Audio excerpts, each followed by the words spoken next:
Men in minis. This was the reaction by some Dutch protesters to recent mass sexual attacks in Germany, taking a stand in skirts.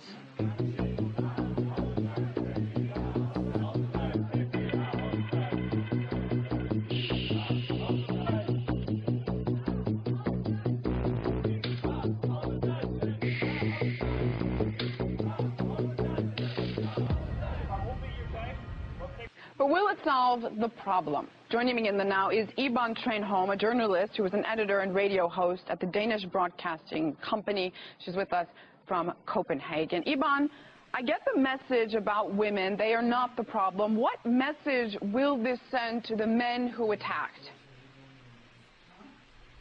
Well, when we see this video, it's exactly the core problem. Men in Europe, many men are acting like women, and those men from those foreign countries, asylum seekers, they don't respect women.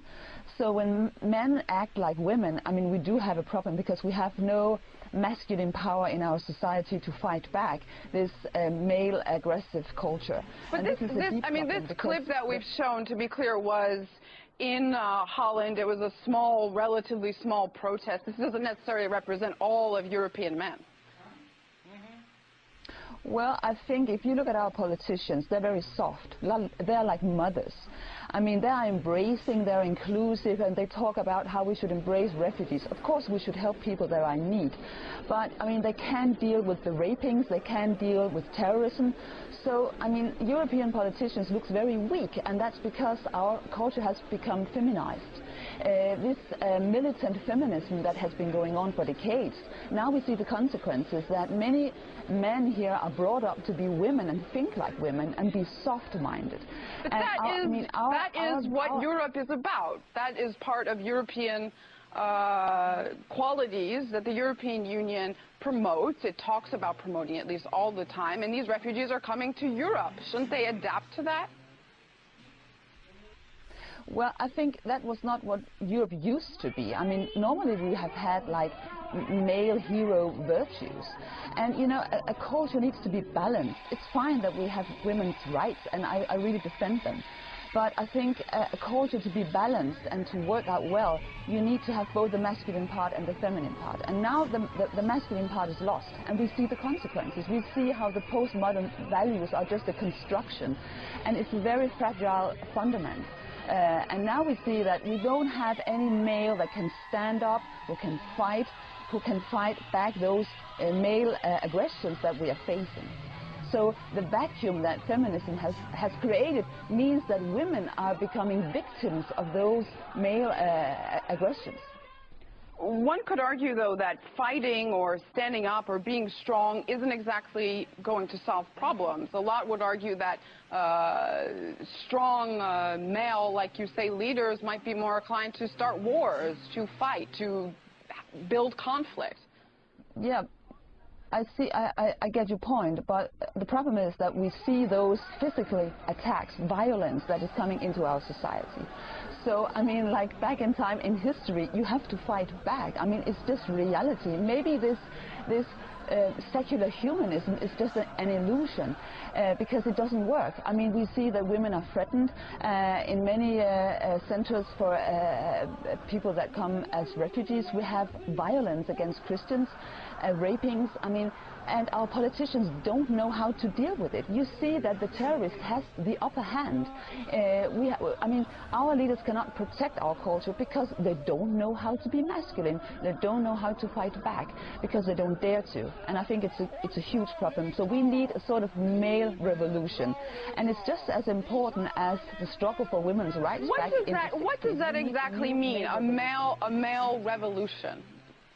We need to fight, you think, for male rights in Europe? You know, it's very simple. It means that men needs to take responsibility to go back to the old male virtues, to defend the women, the children, and the culture. Because now, I mean, this postmodern project is dead. It doesn't work. And if we continue to be like soft and we have this idea that there is no evil, everybody is nice, if they just get a car and a job and they get well integrated, everything is fine, it's not going to work. So if we don't stand up for our values... Isn't that going back with all we've fought as a woman, as women, isn't that going back to say that only men can protect and run Europe? I mean, a lot of people would argue that Angela Merkel is a much stronger leader in a sense than Francois Hollande. Well, look at reality. The reality that she has no control. I mean that aggressive males are raping German women in the streets. And where were the men? There were no German men to protect them that night. I mean, I really wonder where were the men to protect those women. So you know, it's good to have strong women and female values, but if it's unbalanced and you have no masculine force in the society, it's going to break down. Right, but the mass rape shouldn't be happening in the first place. I'm sorry, the mass rape, the violence shouldn't be happening in the first place. These are guests, essentially, who Europe has welcomed.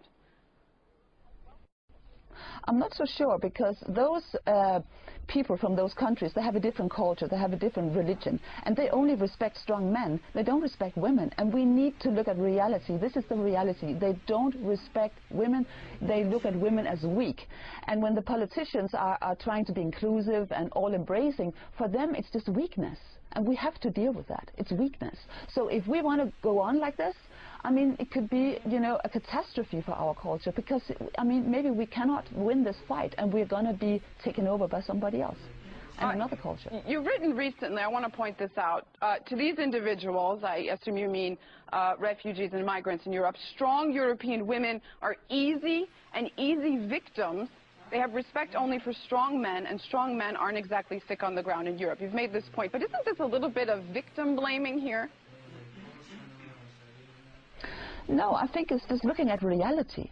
I mean, we see that we need somebody to protect those women, because obviously they cannot protect themselves.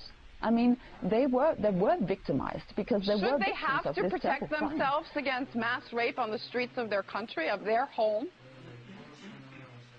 You know, I would love to see women be able to protect themselves, but the reality, at least for this crime or this event, it did not happen.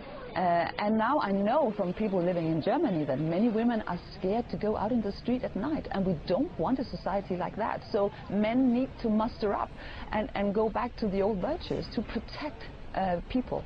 And I don't think that women are, you know, being weaker because men are protecting them. I think it's just the balance we need in our society, and it's a huge problem on many levels that men has been brought up by women that wants them to become women, and many men today in the European society, they're very insecure about their own masculinity, and it means that society is going to be unbalanced, because there is a certain order in this world, and it's based on the kind of complementarity between masculine and feminine, and if one part is lost, I mean, there will be consequences. Like before, when the women were suppressed, that was not a good thing either. So you need to keep the balance, and so we have to go back to you know, trying to build up again a manly culture. All right, balance I can agree on. Iban Trenholm, a journalist who is an editor and radio host at the Danish Broadcasting Company in Copenhagen. Thanks so much for being in the Now.